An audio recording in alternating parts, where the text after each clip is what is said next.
So how big of weekly jumps should you take? This is only top sets. I can do back offs in another video. So as a general guideline, if you just have no clue, something you want to start with, I do something like this. If you're on a 4-week block, work backwards. So say your goal is to squat 500 pounds in week 4. Of course, this needs to be reasonable. If anything, be conservative. Don't set this crazy high, but say this is going to be 500 pounds. That's your goal. Your PR right now is like 490, 495, something like that. I would start here, set that, and then you're going to work backwards. But what it is going to look like in the end is I would add from week 1 to week 2 about 2 to 3%. Weeks 2 to 3, another 2 to 3%. Then week 3 to week 4 is going to be double whatever these are. So 4 to 6%. An example would be like 88, 91, 94, 100%.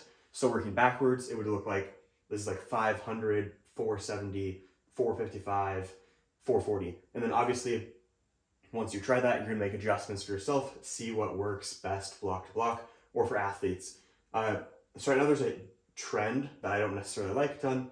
It's just taking like huge jumps. Like you'd start something like 75%, 82%, 90%, 100%, something like that. There's a couple reasons I don't like it. It can be good in some cases, obviously, it can clearly work. I just don't think it's the best solution to the problem. So first, technique. If you're doing 75 to 80% for like singles, that's not going to carry over and give you a bunch of great technique or even just confidence. With heavy weights, it's going to feel different. So more heavy practice. Obviously, we also need to just be good at going heavy neurologically. And again, the confidence. So I don't think that's necessarily the best method to only be touching, something even remotely close to the max every 4 weeks, or maybe week 3 and 4. Not my favorite, but can be done.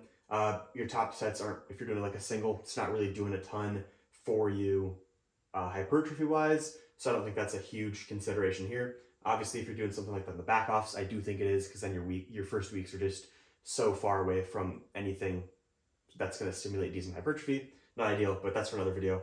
Oh, and also one more note on this. If you're doing like triples and your goal is to do, say, like 400 for a triple, this is 100% of the week 4, not just 100% of your max. So like say that's 400 is the goal triple. This would be 94% of 400, the goal triple, etc., etc. I'll also say, I don't think this is necessarily needed in like 99% of cases, because it's literally just one set. It's not going to cause that much fatigue, especially like 94%. For a lot of people, that's going to be like an RP 8, maybe an RP 9. It's going to depend on the person, of course, but literally one set a week of that, if you're doing like 10 sets of squats, can easily be made up elsewhere. So ways to do that are going to be first, back end deload. So you're going to be hitting the week 4 anyway, and a lot of the times you have to start so light because you're just so cooked whenever you come around for week 1 and you're like fatigued and training isn't as productive as it could be. Weeks 1, 2, and you're finally feeling decent week 3, then go into week 4. Best thing you can do to prevent that is just back end deload. So normally, say you do like weeks 1 through 3, you do like a single, and then you do a 3x5. Maybe in week 4 you hit a heavier single, so you only do a 1x5 as your back off. You can obviously literally cut everything. You can cut accessories. You can only cut one set. Like maybe you normally have single and 3x5, and then you got like 2 sets of a leg press. You just cut that for the day. You can mess around with it in so many ways to make it work for you, but generally I'd recommend cutting like 2 back offs or something like that. You can also just do less sets. Like that's exactly what this is. If you can't handle this week to week, and you normally do 10 sets a week, and you have to start at like 75% to make it work. Actually, if you're doing the back end deload, you shouldn't have to do that anyway. That alone might take you from like 85, 88, 91 or something like that. You want to touch something a little bit heavier each week. That's pretty easy. Just do a little bit less sets. I think it's easily worth the trade-off to do like, instead of 10 sets a week and you're going pretty darn light all the time, like we're powerlifters, we need to be good at going heavy, and we need to be confident doing that. There's a lot of adaptations to be made there, even if it's just 1 set a week. I don't think you need it all the time, but it's definitely worth it. If you can make it work, then I would just do like 8 or 9 sets of squats a week and you're good to go. I mean, that extra, like if you do 1 less set a week or 2 less sets a week, a lot of the times it's programmed with this system super submaximal anyway, so it's not really doing a ton for you. And the technique practice that you get touching like 90% is going to carry over better regardless than the extra 2 sets of 5 you did with like 65%. If it's not working for you, like if this isn't working for you, you just need to like tinker with stuff like this. You're not doing it right. There are some differences in people, obviously. Obviously, for some people, bigger jumps are going to work better. However, I'll get into kind of the differences, but 99% of the time, people just aren't doing it right. I don't have a single athlete on my team right now that is like incapable of making this work without like insane things we need to do. Like it can very easily work for 99% of people. So differences, some people, confidence and practice. Sometimes like I've had a couple lifters that they just really struggle, especially on a squat, to have confidence. If it's a bench, you can easily touch very heavy stuff every single week because bench just isn't that taxing on your recovery. But for like squat, for example, people get in their head, it feels heavy on their back, they're just kind of nervous to touch something big, kind of a scary lift. So occasionally I'll have someone go heavier than this. Like recently I did that with the lifter on squat just because a lot of times he'd get to his final week and he would just get in his head. A lot of times he'd just go down, like set down to the pins, get nervous. And I was like, I know for a fact you got more there. I was like, I wouldn't always do this, but because I want you to have confidence, we're going to start the block pretty heavy. By the end of the block, you're not even gonna be nervous. I don't remember exactly what we did week to week, but it was like his PR was like 455 at the time. We started, I mean, it wasn't the PR anymore. I knew he had like 475 to 485 in the tank for the block. So we started like 445, super heavy. Obviously, you're compensating in other areas, and this maybe isn't the best to do all the time because it does get to a point where if you do that too often, you're gonna get way less practice if the lifter doesn't have a ton of great recovery. Just starting super heavy, really easy to overshoot, and then also like that RPE 9 isn't necessarily necessary, and there is a point where it gets so fatiguing and not as stimulating as it could be, where it's like RPE 9 every week is going to be triple the fatigue that the RPE 7 is going to be, but they're like almost identical in terms of stimulus and getting used to touching heavy weight. So anyway, Adam started like 445, then 455, then 465 or something like that. And so he like already accumulated PRs and he wasn't that worried about going into that final week. And then he went and hit the PR anyway. So it worked out, but that's not a normal approach I'd always take, especially not if someone kind of struggles recovery wise like he does, but it worked out great. Anyway, sorry, back to this. Same thing, just practice heavy weights. People like misgroove a lot with heavy weights, which is his case too. We did that and perfect, didn't misgroove at all, nailed it.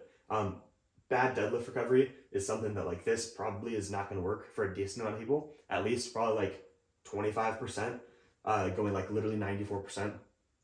There might be a point where like that's just not happening for you, touching 94% every week, even if you're doing very minimal sets otherwise, and it gets to a point where you just can't do that regardless. Obviously that's the case. I'd take maybe similar jumps to this, because there is going to be a point where like you can recover from a certain amount each week. I would train in that threshold, and maybe that threshold is like maybe you touch 90%, 88%, 86%, or something like that. 94% is just always going to have you spill over fatigue here, or maybe it's like 84, 86, 88, something like that, or slightly bigger jumps, 81, 84, 87. It doesn't really matter, but I still wouldn't necessarily do something like this. It's mainly going to be the case with deadlift though. I really don't have that much at all with squat recovery. Obviously it is person to person dependent, but yeah. So a couple notes on this as well are going to be some like workarounds if you have really bad recovery that I think make more sense than just taking massive jumps are going to be like say you do have to do this 100% and you just literally do the 1% and you have horrible deadlift recovery, and there's definitely some people, decent amount of them, probably like 25%, that just the one set, you cut all your back offs, you're still going to be cooked the next week when you come back into deadlift. That's fine. That could be a case where if you just always have a really slow start to the block, you know, you come in and you do the week one, it just always feels like trash, and then you come in, maybe you're still fatigued week two. That might be a case where, yeah, you do actually basically do a full deload on this week one. But then the difference is I wouldn't go like 75% to 82 to 89 or whatever it was, 200. I would do like a 75, or probably not a 75, maybe like an 80. And then I would just jump into something more like this. It's that first week is dissipating the fatigue caused by this. Instead of looking at it like week to week, what can I handle? It's like, what can you handle over the course of 2 weeks? And then you jump back into the week to week progression. And you know, I can handle around the 88% each week. So maybe I go like 86, 87, 88%, maybe take tiny jumps. And that works out. In that case, you could even do something like a 5-week or 6-week block, just if you need more time to progress before you get to the end of the block again. So just like 2 weeks of touching something decent where you're not fatigued. Maybe you run it for 4, like maybe you literally go like 84, 85, 86, 87%, then 100. Also, like I mentioned before, you don't have to touch 94%. And then I think a lot of ways that make more sense than this too are you could do every other. Tons of people have done that, like heavy light weeks. I think that works better because you can touch the same weights throughout the block, so you're getting the same exact stimulus. It's just you rearrange them so that you're not touching the heaviest weight in week 3. And if you can touch that weight in week 3 without being fatigued in week 4, that's the case where you just need to back end deload because you can recover in that time period, or you need to lower your volume. If it's literally something that you cannot touch going from a week 3 to a week 4, then that is the time that, like, if you feel like you need to touch it, I would do every other, because then you're not going to be fatigued in your week 4, which that week 3 is going to cause anyway, if you're going that heavy, or you can't touch something that heavy, but you need to. And so instead of touching it in week 4 and then it being 4 whole weeks until you go that heavy again, you can literally touch something heavy in week 2, and it's only a 2-week difference. Or you could do something like a 3-week block if you can make progress in that time period, and it's just like you have you can touch something heavy-ish, and the week 3 is your static volume. And when I say static volume, I just mean like something that you could statically run week to week without beating yourself up. Basically like the heaviest you go each week without being fried.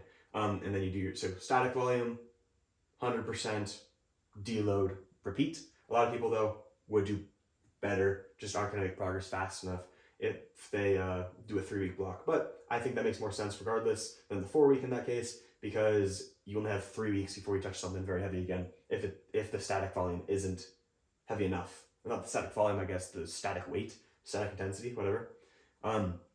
Some people also do, like, I think Matt Vayner does something kind of similar to this, where you're in a build up for a while. Like maybe it's a 5-week, 6-week, whatever block. I think he's on like 8 or 16-week blocks or something like that. But basically you just like gradually build up week by week, only like a couple percent. Like he'll take like 10-pound jumps generally, I think. It's something he can statically recover from week to week, and it kind of matches his progression rate throughout a block. And then at the very end, but I guess that static weight is heavy enough that maybe he's making really good progress and you can see it, but it's not heavy enough that he's confident to go for an all-out max the next week. He'd rather touch something a little bit heavier.